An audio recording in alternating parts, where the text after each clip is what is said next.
English. I'm going to be playing this in English. You can continue flashing images and touches on heavy topics. Take care. Okay. That was my phone. Escape for full menu. Okay.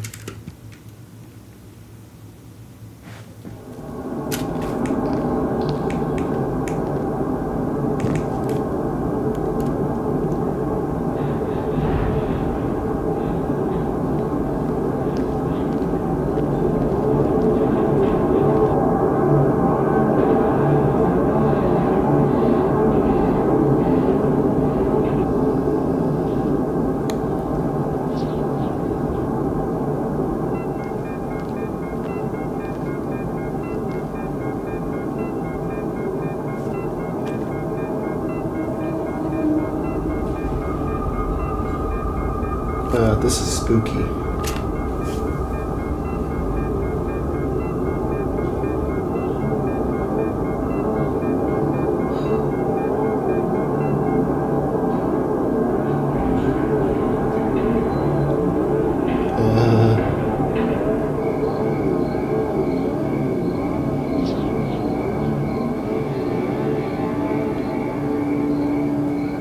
What won't take much time?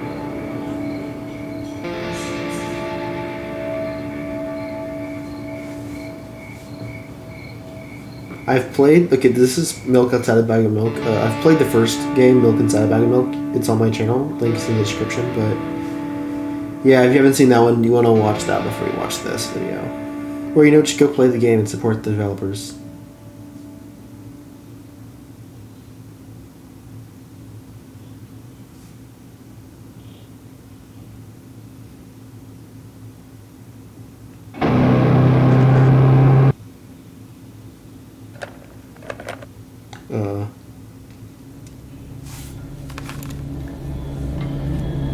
Okay.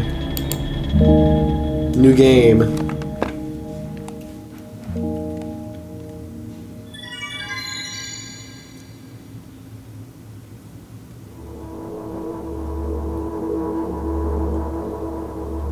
Walking into my room, trying not to look around. Playful shadows dance around me here and there. They dash all over the walls and the ceiling. One of those shadows whizzes past me, touching my face ever so slightly. I smile and continue walking, paying it no mind. Sometimes it's easy to lose self-control and track of time, spinning it in a joyful dance. But I'm in a bit of a hurry here. Mom told me to go to bed. Already the quality is a lot higher in this than the first game.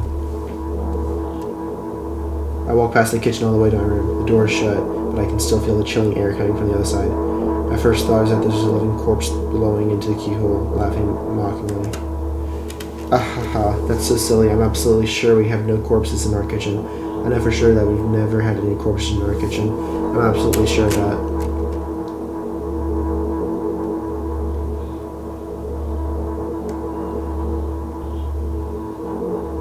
I break into a run and dash towards the closest door. The shadows intensify their chaotic dance. Are they trying to stop me or calm me down? I don't know. It doesn't matter right now. Don't you get it? I wave my hands around as I run, trying to chase away my annoying pursuers. But then I suddenly realize that I won't be able to stop in time. I've got no other choice but to break the door now. If there's somebody inside, I'll surely scare them to death. But wait, how can I scare to death someone who's already dead?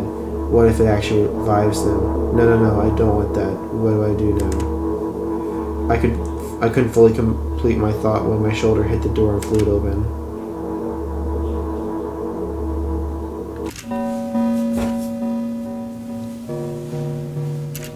As I expected, there was no living corpse inside, but there was a bag of milk I bought today, sitting right in the middle of the table watching me with its unblinking eyes. I stare back. Nothing happens. Although what exactly did I expect? Gratitude? Have I done something that warranted it? A bag of milk probably doesn't care whether it's on the shelf, in a store, or on the table in my mom's kitchen. On the other hand, no one would want to drink milk inside the store, which means I took it from the safest place in the world and into the scary unknown. I'm so sorry, you poor thing.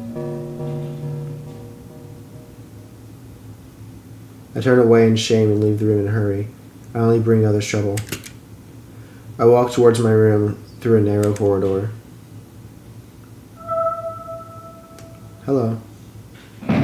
I meet a familiar formless creature at the door. It locks me in its clutches and starts sniffing every inch of my body like a hungry dog. I'm not struggling. I know it's useless. I stay silent and endure its tight grip that stops me from moving.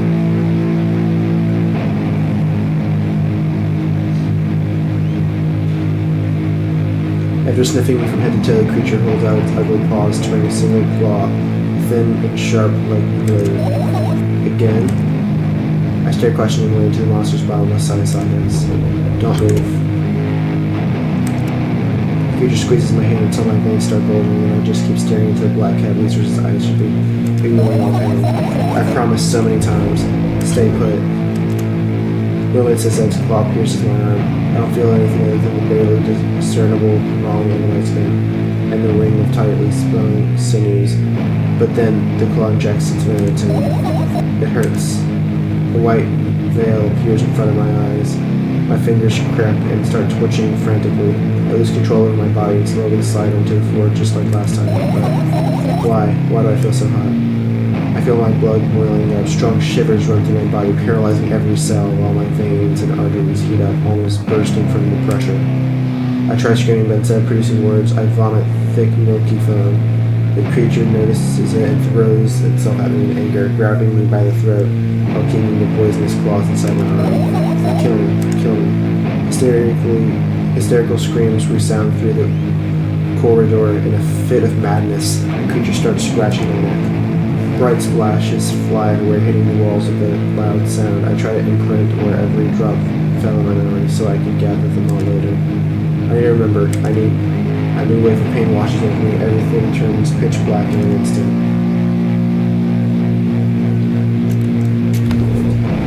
Say it. I'll never drink milk ever again.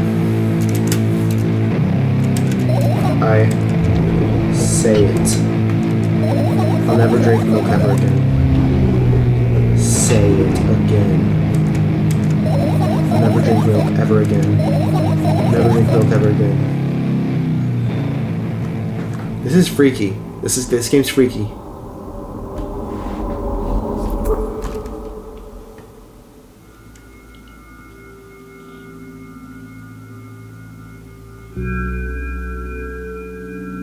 I finally get to my room. I'm so tired of all this fuss. Thankfully, I still feel comfy and warm in my room. Even the weird sounds coming from the outside don't make me anxious at all. Mom told me to go to bed, so I need to perform all the needed preparations. I've always washed my face, and now I'm standing in front of the mirror with a toothbrush in my mouth. I took a look at my reflection. It shows absolutely no desire to sleep. Yeah, I get how you feel. And there was a time when the last minutes before I sleep were my favorite times of the day. I loved anticipating the inevitable moment when the reality and dream world would clash. I woke up for that moment's sake. I lived through the day for it. My biggest dream was to sleep all day long. It would have been so cool, but the dreams always slowly but surely slipped away, as if someone fished them out of my head, one after another, until nothing was left. And now I have to sleep again, even though I don't feel any need for it.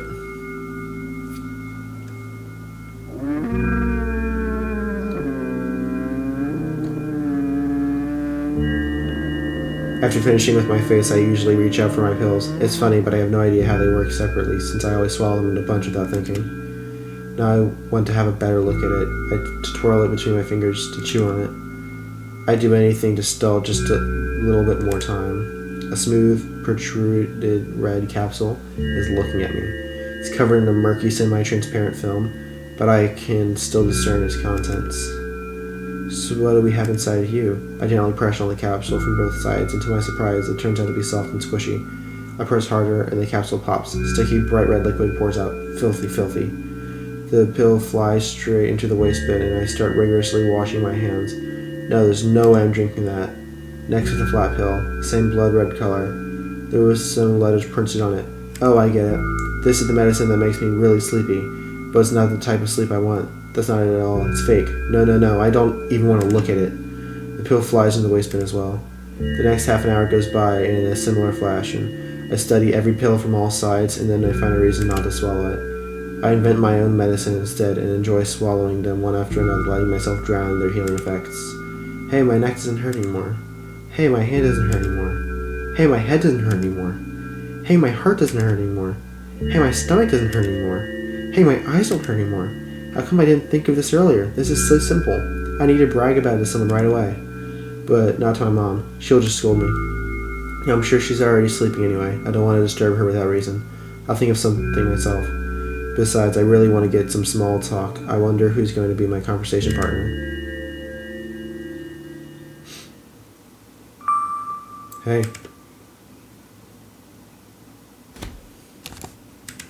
Oh. Hey.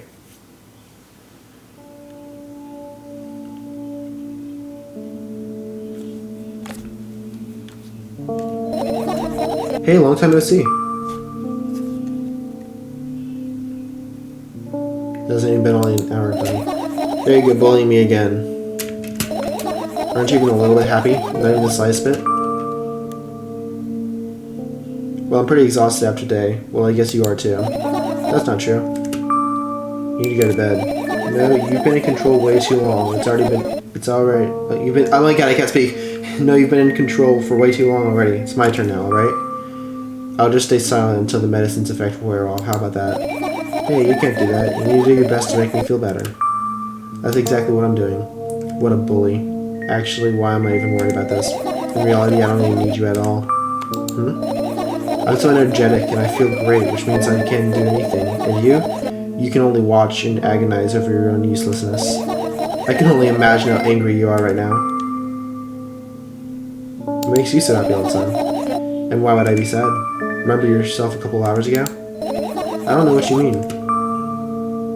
Stop lying. Nuh-uh. I still don't understand. Whatever. Unlike you, I won't forget that pathetic, snotty little girl for a long time. She just whines and whines all the time. Don't even try ruining my mood. I want to have fun while we're together, alright? So you're the only one calling the shots now? Yeah. Well, let's see how long you can last. We'll see, yeah. Am I really that pathetic? Say something.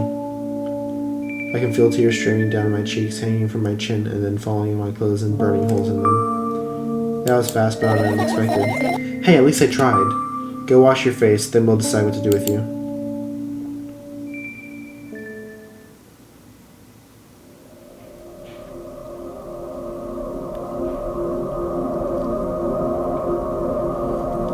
I'm in front of the mirror again. I keep staring at my reflection, trying not to get distracted by the sneery looks the walls are giving me, trying not to drown in their giggling. But then in the mirror also shows me a creepy smile, bares her teeth at me. I shut my eyes, but that doesn't help. It wouldn't have helped even if I sunk through the door. I started counting in my mind: 2 squared, 2 by 2 squared, a square squared, a square pyramid squared, a pyramidal structure cubed by a pyramidal structure hypercubed. I feel better, but my head's still splitting apart now. Sorry for being rude. It's not your fault. It's never your fault. Fine, but you can keep blaming yourself, but don't overdo it. I don't know why, but I thought I'd be able to take control. I was almost ready to. I was sure I'd be able to change something after all. I was able to buy milk, you know. Yeah, you ought to know how challenging it was.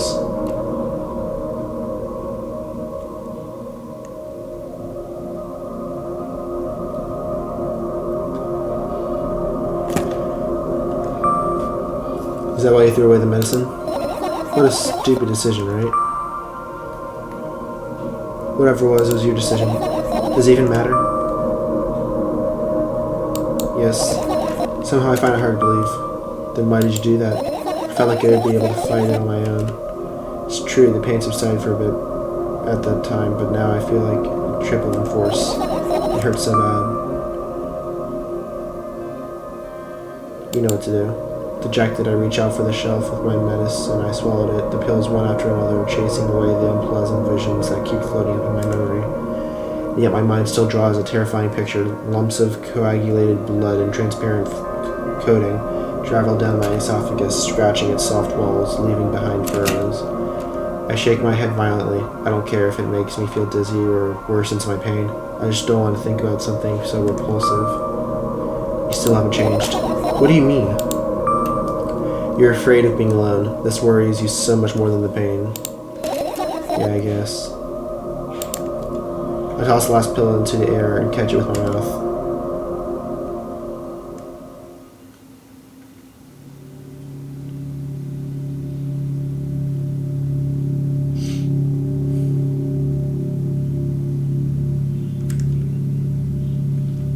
I lie on the floor. I look at the ceiling. I can barely hear water running in the metal pipes up there.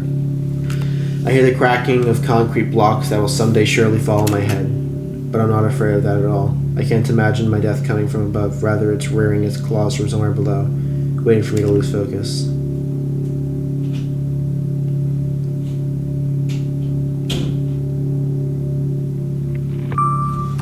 Do you want to talk about it?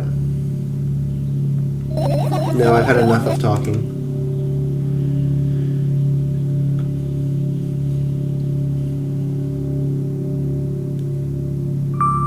What do you want then? I just want to lie down for a bit.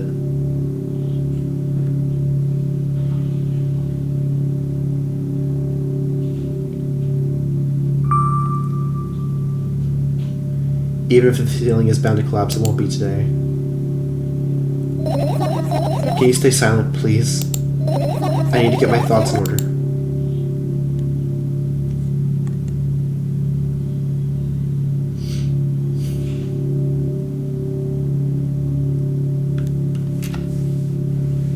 Carefully extract thoughts that are yet to be fully formed from my head and lay them out on the ceiling in orderly rows. Now it's my corkboard. In hopes of seeing the whole picture, I switch them from one place to another, pile them on top of each other, scatter them around, and in the end I throw them off with my hand, and wait and start over. I can't do it. You can always imagine your thoughts as something small and swarming like cockroaches. Hey, I hate cockroaches. Can I make them fireflies? I don't mind either way.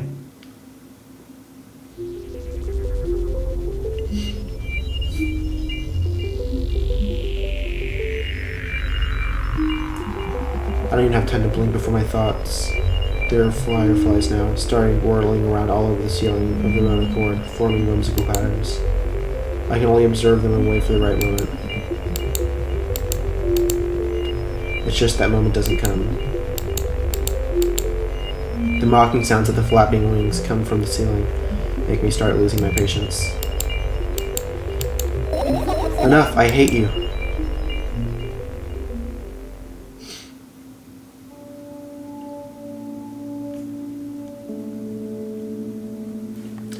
I spring to my feet and scream at the top of my lungs. The fireflies scatter. Good job, now start over.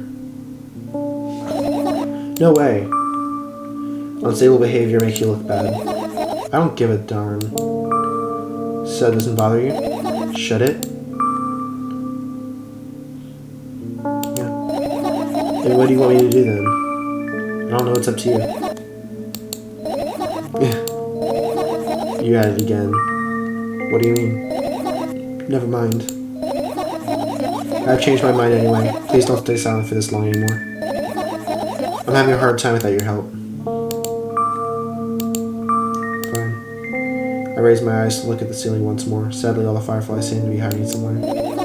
I need to find them.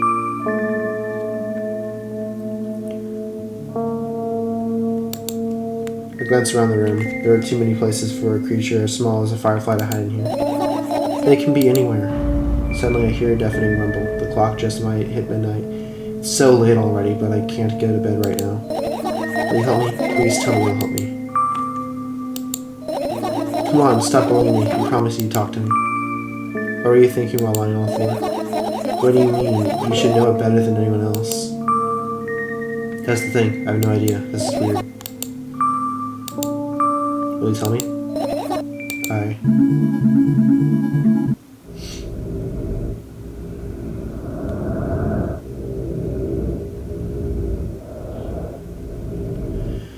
I roll my sleeves and start rubbing my eyes intensely. They're so itchy. Why are you crying? My eyes are itchy.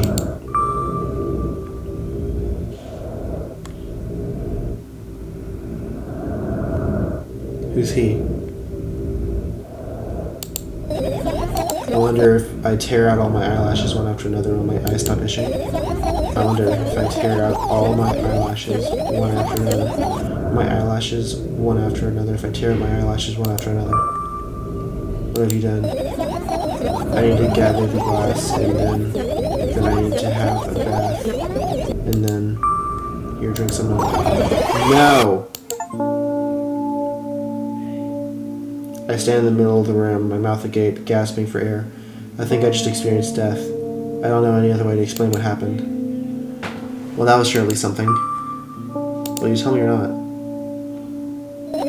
About what? Let's look for the fireflies instead. You're acting weird. Help me instead of running your mouth. I've already had enough adventures before bed. I need to gather my thoughts quickly and go to bed. And then my thoughts are hiding from me. To be honest, I have no idea where to look for them. Me neither. Guess we'll have to tear the whole place apart. No. And no. If I make even the smallest of messes around here, I'll feel really bad. All the truths should stay in their places, and all the things should stay in their places, that's it. Why? You're trying to come up with a reason right now? Who, me? No, of course not. I think you forgot to put up your mind block. I can see right through you. Rude. Alright then, so you need to find a bunch of tiny insects inside a mountain of junk without moving anything even an inch. Yep. My oh my. I have an idea. Last time becoming a visual novel character helped me achieve my goal. Now I want to become a point-and-click adventure game character. You know those games have moments where you just look at different objects and something inevitably happens. It sounds so fun. And what about the things you use regularly? Do you refuse to touch them as well? It would make it even more interesting. This is so childish. And want to know what the best part is? You'll be the one doing it. Oh no. Oh yes! I start panicking as soon as I get a multiple choices situation. I'll just keep changing my mind and end up crying or running away. Do you want that to happen? You're such a handful. Do what you want. I go in the middle of the room and look around. Where would I hide if I were a firefly? Oh, this is so thrilling. My heart gets warmer from the pleasant anticipation. Hey. What? Look down. I look down after a moment. A small ball of light and warmth crawls out from under my sweater. Wowee. Wowee.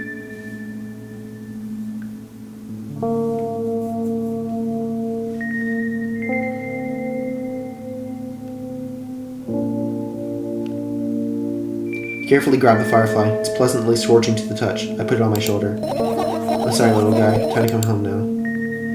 As if it was an order, the firefly slowly drifts up and circles around my head for a bit and then flies into my ear with the speed of a bullet. It tickles.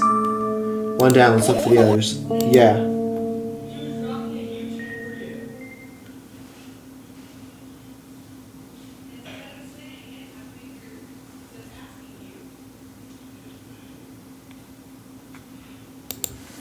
I look at the mound of pills and it makes me feel dizzy. I don't want to think about it. I don't.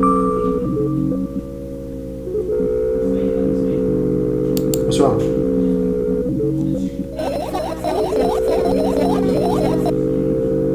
I've almost skipped my dose for the day. How reckless, I could have died.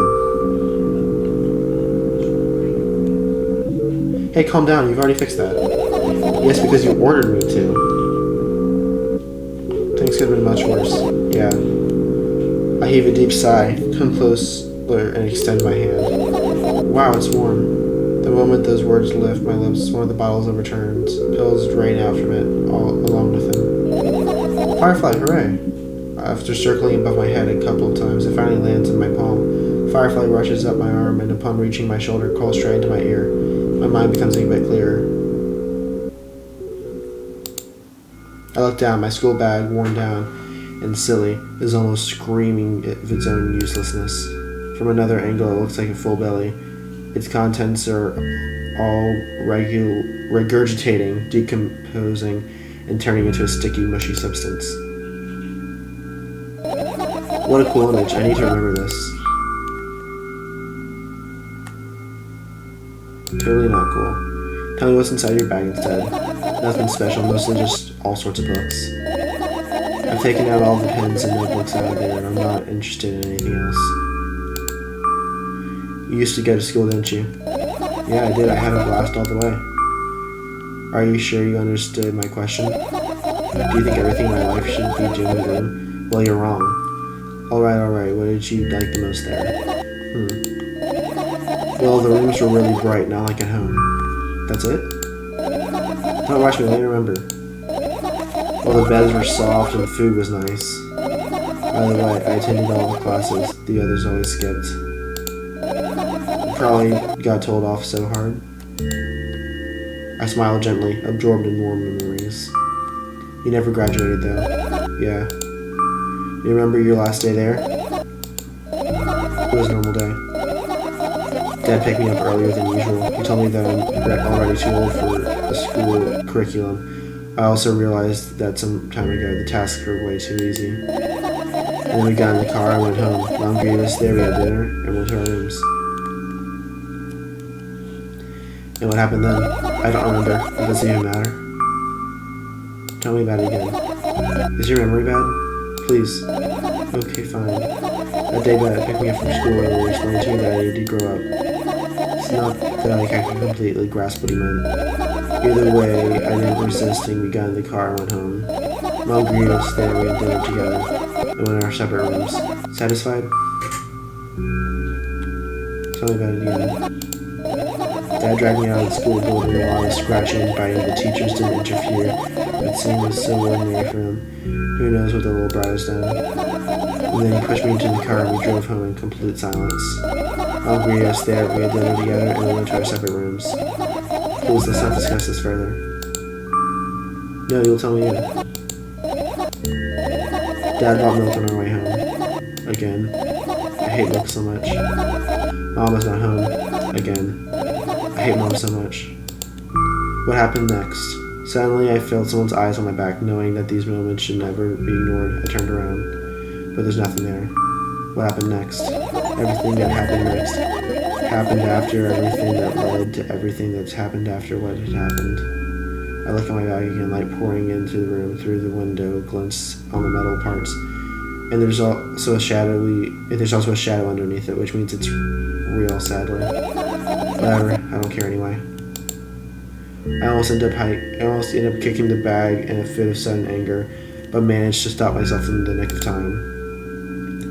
If I move it even an inch, the whole picture will collapse and I'll go blind. It's already happened countless times. What do you mean by you will go blind? I spent months memorizing the location of every item in my room. That's why I can see them so clearly and vividly. You don't get it. Look at your feet. I look down and see a small insect is crawling towards me from my bag. It's barely glowing and it can't even fly. I guess the firefly's really tired. I bend down to pick it up. The firefly starts glowing brightly as soon as I touch it and then it flies up. There you go, boy. Good job. After doing a victory lap around the room, it flies to me with high speed. I shut my eyes anticipating the firefly enter my ear. That's exactly what happens. After it gets inside, it buzzes for a bit, and then it goes silent. This one's kind of sad. I wonder why. It doesn't matter. What matters is that it's no longer alone. Sure, let's continue searching.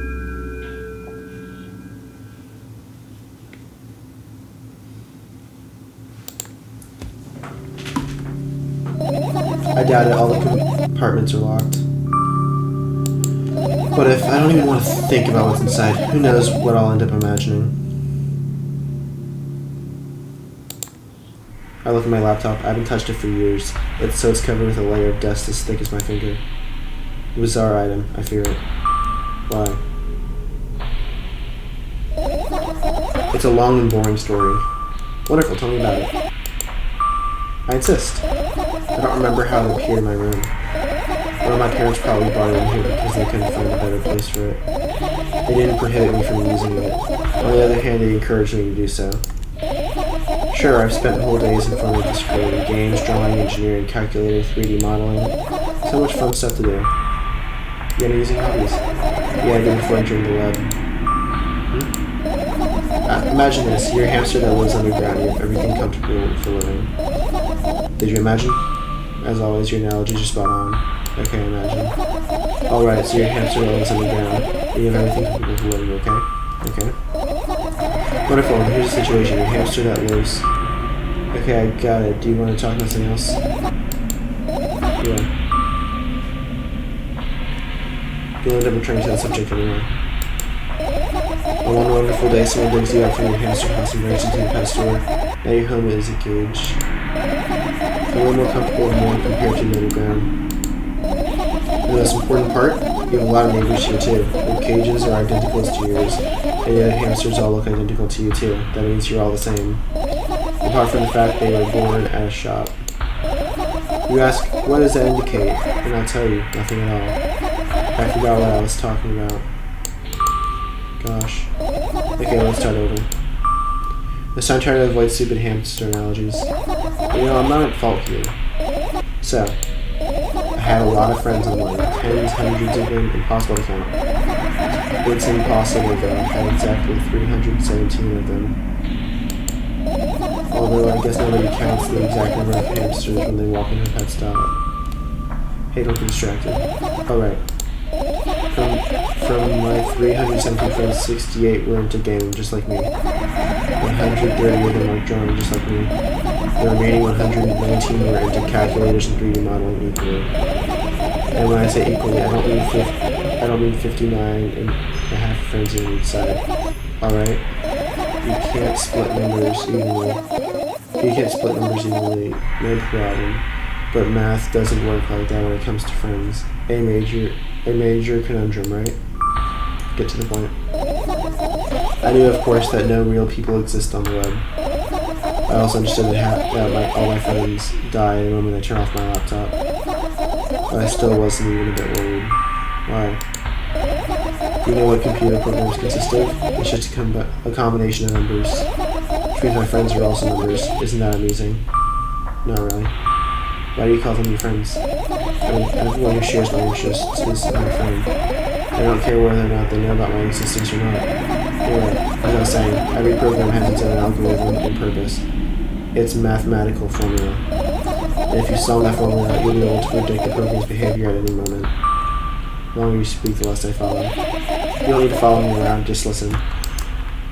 I sit on the floor and the laptop screen opens up right in front of me. The only thing reflecting in it is my dim face. A web person is just a random picture and a random string of letters. Words and actions from the web person are just executable code. Hey, let me know if you need a break. One day someone appeared from that point on, my laptop was always on. There are no real people in the web, but he was good at pretending. At some point I let him trick me. Hey look. Huh. Suddenly a firefly slowly crawls out of the laptop's vent grill. I reach for it, gets on top of my palm, blinking all the while. Hey, he's trying to say something. I can see that myself, if only I knew what. It looks like a cipher. Don't you want to crack it? I changed my mind. I have absolutely no desire to find out what he wants to say. Firefly stops glowing for a moment after that. Then it starts glowing again as if coming back to life, as if coming back to its senses. For some time it thinks about the further course of actions, then flies up and dashes into my ear. Let's continue searching. What about your story? You must be mad at me for interrupting you, sorry. If you do everything right, I'll finish my story later. Do you promise? I promise. And if you forget, then remind me with the code word. For example, what code word? I'll think of one later. And for now, let's keep searching for my fireflies.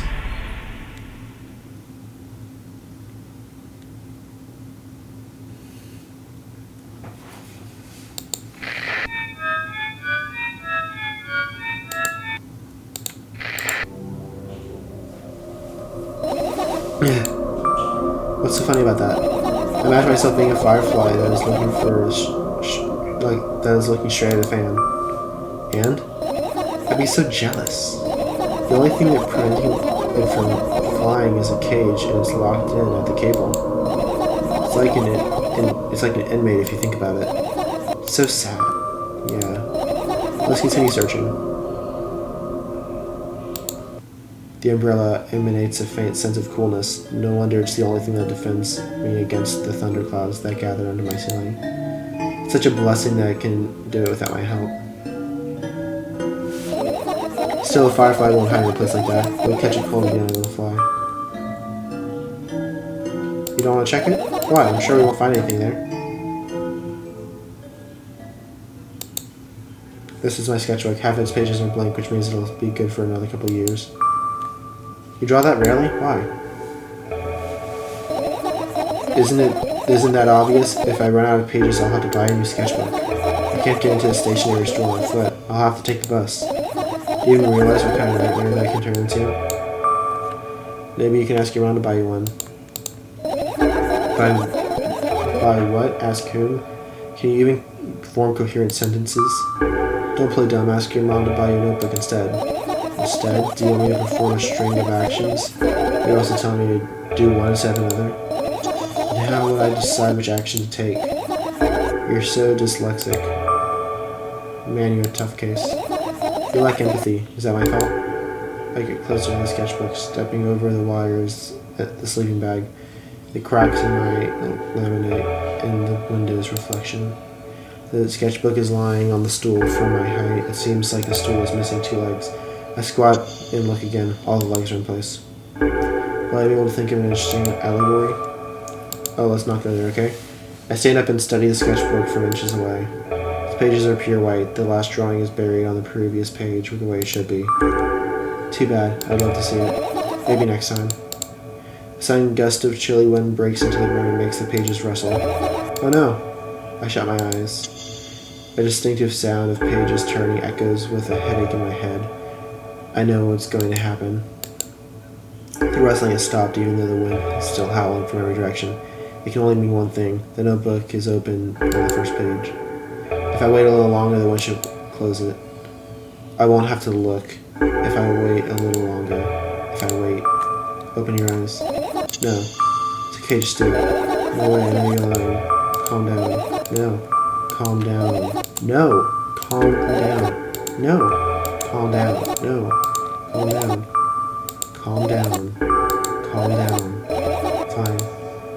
I open my eyes with the utmost caution. The notebook is still open in the middle. No drawings, nothing. The pages are pure white. Did I imagine it? I don't know. Did you? You're a smart one here. You tell me. Next time, don't close your eyes. What did you... I couldn't finish speaking because the pages started moving again.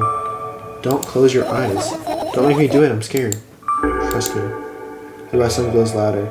The pages lift up and I can almost see the outlines of the drawings on previous pages.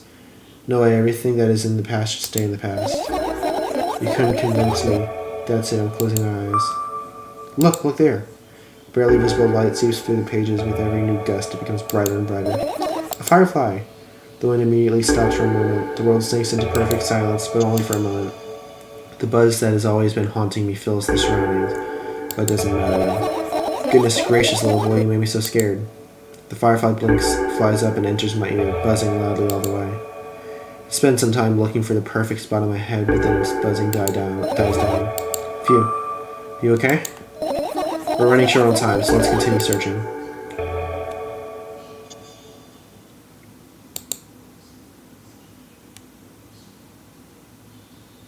I managed to gather my thoughts, but something still worries me. On the other hand, I wasn't supposed to be happy anyway. Why not? If I lose something and then find it, that's just going back to the starting point.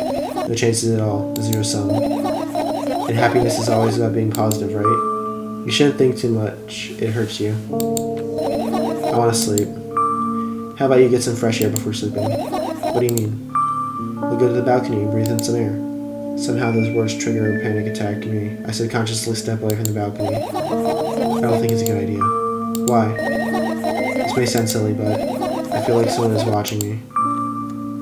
Alright, let's stay in here. Yeah. What are you gonna do? What's with this silly question? I'm going to sleep, of course. Hoping that tomorrow will become a year or a decade. Imagining myself to be outside in my immortal shell, but at the same time still being me. Ridiculous, like milking outside a bag of milk, and yet, you don't have to talk so loud for me to understand you're worried about me. I know that already. I also know that our time is running short. You won't take another pill? Of course not. In fact, I won't take it tomorrow either. And the day after tomorrow. And never, ever. That's a goodbye then? No. I have one more small favor to ask. A really small one. What's it? I've blurted out way too much today. Lots of stuff I want to forget forever. I don't blame you, but was it really necessary?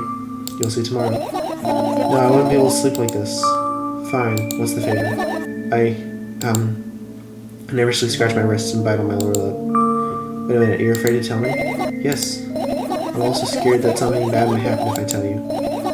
I'm also scared that when something bad happens, something way worse will happen. Stop it, I get it already. Still, I won't leave you alone until you tell me. Bully. No, you.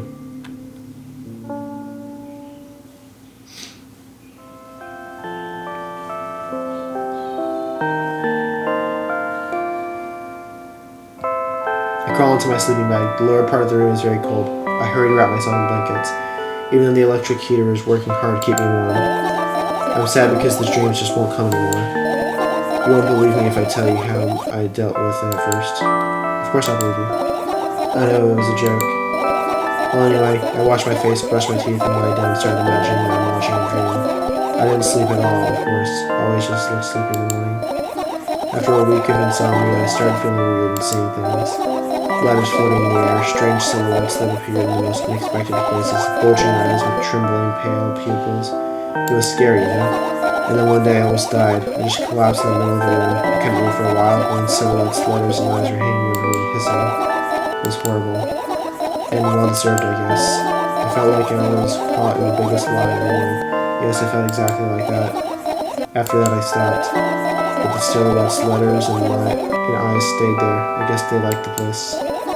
They always followed me, like peeping at me, and I'm kind of scared of them and can't even argue with them. But today, well,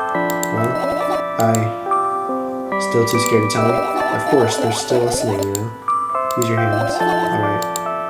I start chaotically twirling my fingers with enthusiasm, forming complex shapes. You want me to tell you a bedtime story? Shh. You know, I was trying so hard here. Don't you get it? They'll hear you. Relax, nobody can hear you. So what do you say? I'd be happy to, but I have no idea how to tell them. Well, it's incredibly easy. Just talk about something without stopping. Sounds silly. But it's not. You're meaningless. You don't know what you're talking about. I know enough to realize that we'll just end up wasting time. Let's focus on something actually important. Boring. Fine. Close your eyes.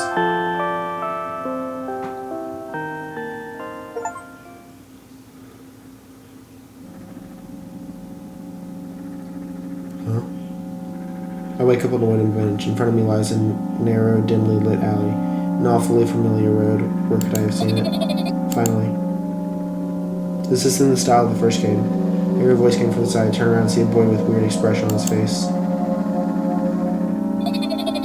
You're late. Who are you? The boy blinks in bewilderment. We're not going anywhere like this. Try again. Then he takes a very deep breath. You are late. I stare at him, confused. He stares back, also confused. Sorry? The boy nods, satisfied. See? Much better. Do you have a name? My name is Tresca. I gave the bride an evaluating look. He's so young, yet already coming at me with questions like that. None of your business. And besides, will anyone tell me what I'm doing here? Hey, that's rude. It's not like there's somebody else here besides me. Haven't they told you anything? I know all there is to know for one. About what? You're obligated to escort me to the store. Tresca says that and strikes a victory pose. No way I'm doing that. You don't understand. That refusal is futile. Well, aren't you fooling yourself? I'm serious. I'm not the one who decided that. Do you think I'm delighted with your company? He's weird, constantly shifting between happiness and sadness, loudness and silence. He's a wacko, and his name is Stupid. Are you going or what? You can't go in, I need to think. You can go in anything, sorry. I'd be happy to, but I don't know the way. Tresca puts on a cunning smile about my lower lip in frustration. I'll be honest with you, I don't like you. He simply burst out laughing in reply. I do like you, though. And then he grabs my hand without hesitation. I don't even have to retort. Well, either way, My trip to the store went fine, if not for the fact that Tresca was walking way faster than me. And on the other hand, at times he stopped abruptly and went backwards, studying the ground beneath his feet. In the end, the trip took longer than it should. After reaching the store's doors, we were greeted by a sign. We are closing in 20 minutes. We had the bright idea to indicate their working hours in this way. We probably have special staff for this. Someone who runs to change the sign every 5 minutes. It's convenient. Are you joking? Yeah. You're so annoying. It's much better than being boring. How old are you, by the way? None of your business. And what's your name? None of your business. I was ready to slap the living heck out of the brat. A scary-looking man suddenly appeared behind the glass. He's holding a cardboard sign that says we're closing in 15 minutes. Let's go, what are you waiting for? Huh? Oh yeah. After another round of going across the long row of canned products, we realized that we're lost. I can't believe you don't know where they sell milk. Maybe we should ask someone for directions. Sure. Hey, wait up. Tresca lets go of my hand and walks confidently down to one of the few store customers. That person is standing with their back to us, studying something on the shelf.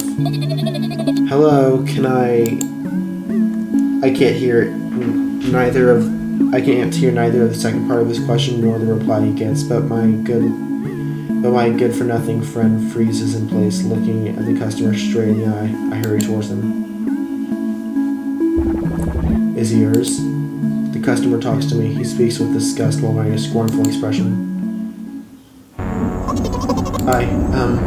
If he's yours, then please get him away from me. Yes, I'm sorry. I grabbed Tresca's hand and lead him away. He stood looking at the customer, his mouth ajar and his eyes popped. He's also shaking. Only when we turn around the corner, Tresca calms down. What was that? I got so scared, he said. What? No, not again. Suddenly Tresca starts screaming like crazy. I cover his mouth with my hand. His face is burning. He's crying.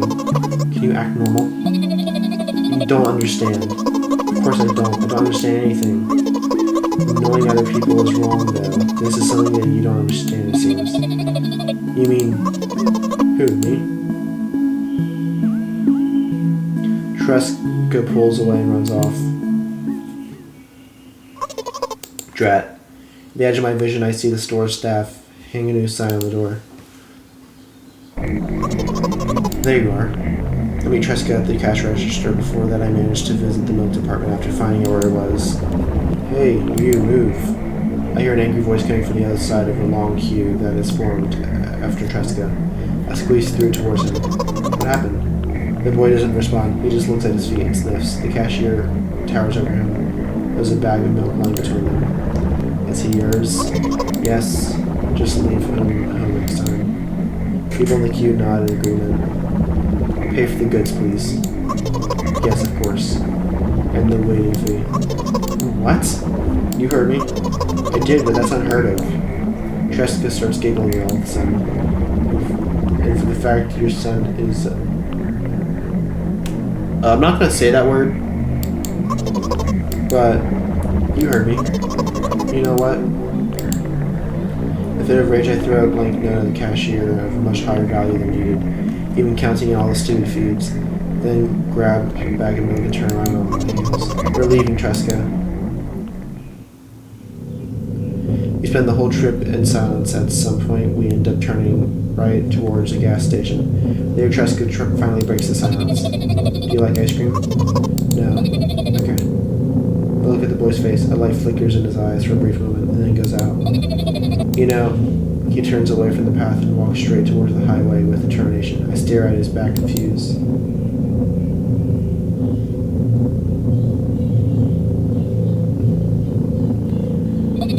It seems like you're not helping me at all. A new playful light flickers in Tresca's eyes.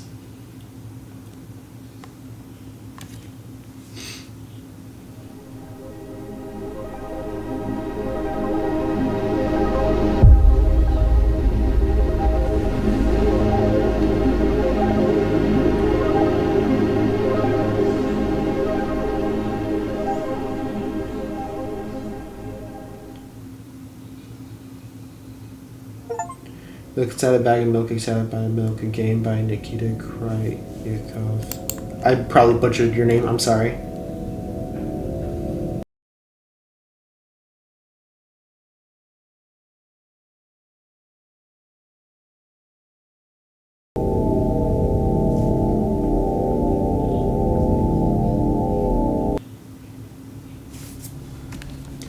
Okay guys, I hope you like this video. If you want to see more content like this, make sure to like, subscribe, and set notifications to on.